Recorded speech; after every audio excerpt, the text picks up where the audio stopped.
Okay. గత 13 సంవత్సరాలుగా ఉద్యమాన్ని నడిపిస్తున్న కేసీఆర్ మనతో ఉన్నారు. ఉద్యమ రథసారథి. ఈ విజయం పైన ఏం మాట్లాడతారో అనే విషయాన్ని మనం మాట్లాడుకుందాం. సార్ చెప్పండి, అంటే ఈ ఇంత పెద్ద విజయాన్ని సాధించారు, దాదాపు 28 స్టెప్స్ తర్వాత 28వ స్టెప్గా మనం చూడవచ్చు. దీన్ని ఎట్లా చూడవచ్చు కాంగ్రెస్ పార్టీకి సంబంధించి? దేరాయ దురుస్తాయ అని చెప్పి ఒక సామెత ఉంటుంది. కొంచెం ఆలస్యం జరిగినా ఇబ్బంది కలిగినా ఫైనల్గా కాంగ్రెస్ పార్టీ ఈరోజు 10 జిల్లాలతో కూడిన తెలంగాణ ఏర్పాటు చేస్తామని చెప్పడం సంతోషకరం.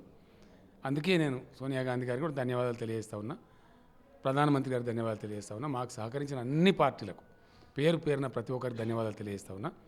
ప్రధాన ప్రతిపక్షమైనటువంటి భారతీయ జనతా పార్టీ సుష్మా స్వరాజ్ గారు కూడా మాకు మద్దతుగా నిలిచారు, అండగా నిలిచారు. ఈ సందర్భంగా వారికి కూడా నేను ధన్యవాదాలు తెలియజేస్తా ఉన్నా. దీనిని మేము ప్రధానంగా తెలంగాణ అమరవీరుల యొక్క విజయంగా పరిగణిస్తాం, తెలంగాణ ప్రజల యొక్క విజయంగా పరిగణిస్తాం. మేము ఏదైనా రిటర్న్ తేగలం, కానీ మా అమరుల యొక్క ప్రాణాలు, విలువైనటువంటి ప్రాణాలు రిటర్న్ తేలేము. మాకు తలుచుకున్నప్పుడు చాలా దుఃఖం కూడా వస్తుంది.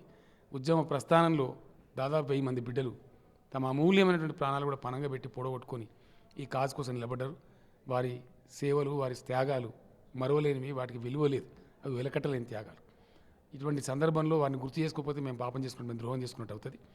దీని తదనంతరం కావాల్సింది తెలంగాణ పునర్నిర్మాణ ప్రక్రియ.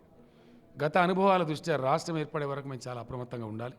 నిన్న జేఏసీ మేమంతా డాక్టర్ కేశవరావు గారి ఇంట్లో కూర్చున్నప్పుడు ఇదే విషయం మీద నిర్ణయానికి వచ్చినాం. ప్రకటన వచ్చినంత మాత్రమే మనకు సంబరపడిపోవద్దు, సంబరాలు జరపవద్దు కూడా. పార్లమెంట్లో బిల్లు పాస్ అయిన తర్వాతనే అధికారిక పూర్వకంగా టీఆర్ఎస్ పక్షాన కానీ జేఎస్ పక్షాన కానీ సంబరాలు జరుపుదామని నిర్ణయించాం. అప్పటి వరకు టిల్ సచ్ టైం మేము చాలా అప్రమత్తంగా ఉండాలని నిర్ణయించుకున్నాం.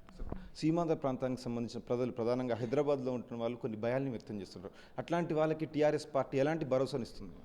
నేను చాలాసార్లు చెప్పాను, V6 ఛానల్ ద్వారా మరి ఒకసారి చెప్తా ఉన్నాను.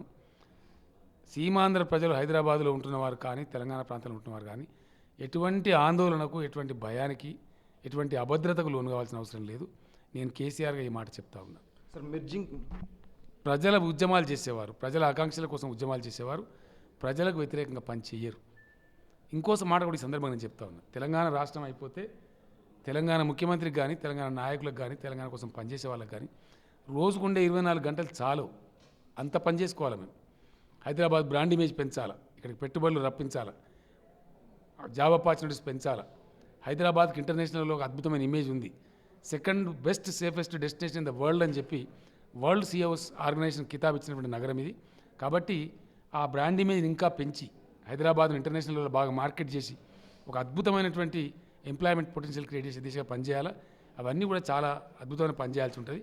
ఎవరితోనో మేము ఏదో కీచలాటలు పెట్టుకుంటూ మా సమయాన్ని వృధా చేసుకునే మూర్ఖులం కాదు, అవివేకులం కాదు. తెలంగాణ పునర్నిర్మాణం మాకు ప్రధాన ఎజెండా అవుతుంది. దానికోసం మేము శ్రమిస్తూ ఉంటాం. సార్, టీఆర్ఎస్ మెర్జింగ్కి సంబంధించి మీరు ఇప్పుడు ఏమంటారంటే అదే స్టాండ్ మీద ఉన్నారా, గతంలో ప్రకటించిన స్టాండ్ మీద, లేకపోతే అంటే ఎట్లా ఉండబోతుంది? మీకు తెలుసు, కేసీఆర్ అంటే మాట తప్పడు, కానీ మాకు కొన్ని క్లారిఫికేషన్స్ రావాలి. ఒకటి, ఒక పార్టీని మరో పార్టీలో విలీనం చేయడం అంటే చిన్న విషయం కాదు. నేను ఒక వ్యక్తిగా కూడా అది చెప్పగలిగినటువంటి మాట కాదు. హైదరాబాద్ కామన్ క్యాపిటల్ అన్నారు.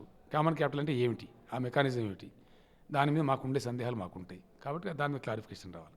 రెండవది, అన్నిటిని మించి ఖచ్చితంగా పార్లమెంట్లో బిల్లు పాస్ కావడమే తుదిఘట్టం. అప్పటి వరకు మేము అప్రమత్తంగా ఉండాల్సిన అవసరం, బాధ్యత మా మీద ఉంటుంది. మేము ఊరికనే సంకలు గుద్దుకొని సంబరపడిపోయేది కాదు. వచ్చింది సంతోషం, మా హర్షాన్ని వ్యక్తం చేస్తున్నాం, స్వాగతం తెలియజేస్తున్నాం. At the same time bill pass అయ్యి చివరి ఘట్టం వరకు తెలంగాణ చేరుకునే వరకు మేము అప్రమత్తంగా ఉండాల్సిన అవసరం ఉంటుంది. జేఏసీ అదే భావనలో ఉన్నారు, మేము అదే భావనలో ఉన్నాం. ఆ తర్వాతనే సంబరాలు కూడా పెద్ద ఎత్తున నిర్వహించాలనుకుంటున్నాం. అప్పటి వరకు మేము అప్రమత్తంగా ఉంటాం. సార్, చివరిగా చెప్పండి, తెలంగాణ ప్రజలకి, మొత్తం తెలంగాణ జాతికి మీరు అంటే ఏం చెప్పదలుచుకున్నారు? రాష్ట్రాన్ని సాధించుకున్నాం. కొన్ని అపురూపమైన ఘట్టాలు, మర్చిపోలేని ఘట్టాలు. సకల జనుల సమ్మె ప్రపంచంలోనే ఒక అపురూపమైన సమ్మె. అది మా తెలంగాణ ఉద్యోగులకు పోతుంది ఆ కీర్తి, గౌరవం. అదేవిధంగా దసరా బతుకమ్మ పండుగ సందర్భంలో బస్సులు లేకపోయినా తెలంగాణలో అతి గొప్పగా జరుపుకునేటువంటి పండుగ దసరా బతుకమ్మ. ఆ సందర్భంలో మేము ఇచ్చిన బంద్ కాల్స్తోని, ఉద్యమాలతోని బస్సులు లేకపోతే కూడా ప్రజలు ఎవరు బాధపడలే, సహకరించారు. మాకు బస్సులు లేకపోయినా సరే నడిచిపోతాం, ఏదో పద్ధతిలో పోతాం, కానీ రాష్ట్రం రావాలని సహకరించారు. ఇంత గొప్పగా సహకరించిన ప్రజలు, వాళ్ళ కృషి ఈరోజు ఈ సాధన. వారు అప్రమత్తంగా ఉండి, ప్రజలు కూడా అప్రమత్తంగా ఉండి, తెలంగాణ పునర్నిర్మాణ ప్రక్రియ కూడా వేగవంతంగా అయ్యే విధంగా ప్రజలు కూడా అప్రమత్తంగా ఉండాలి, తెలంగాణ వాదులు అప్రమత్తంగా ఉండాలి. ఆ రకంగా ఒక ఉజ్వలమైనటువంటి భారతదేశంలోని అగ్రగామి లాంటి తెలంగాణ రాష్ట్ర ఏర్పాటు కోసం అందరం కూడా అద్భుతంగా కలిసి పనిచేయాలి. దానికోసం తెలంగాణ ప్రజలు సిద్ధంగా ఉండాలని కూడా ఈ సందర్భంగా కోరుతాను. Thank you sir. మొత్తంగా తెలంగాణ రాష్ట్రం ఏర్పడే వరకు కూడా ఉద్యమ విల్లును దించేది లేదని చెప్పి అంటున్నారు. పార్లమెంట్లో బిల్లు పెట్టిన తర్వాతనే ఉద్యమ విల్లును దించుతామని చెప్పి కేసీఆర్ అంటున్నారు. కెమెరా పర్సన్ శేఖర్తో సతీష్, V6 న్యూస్, హైదరాబాద్.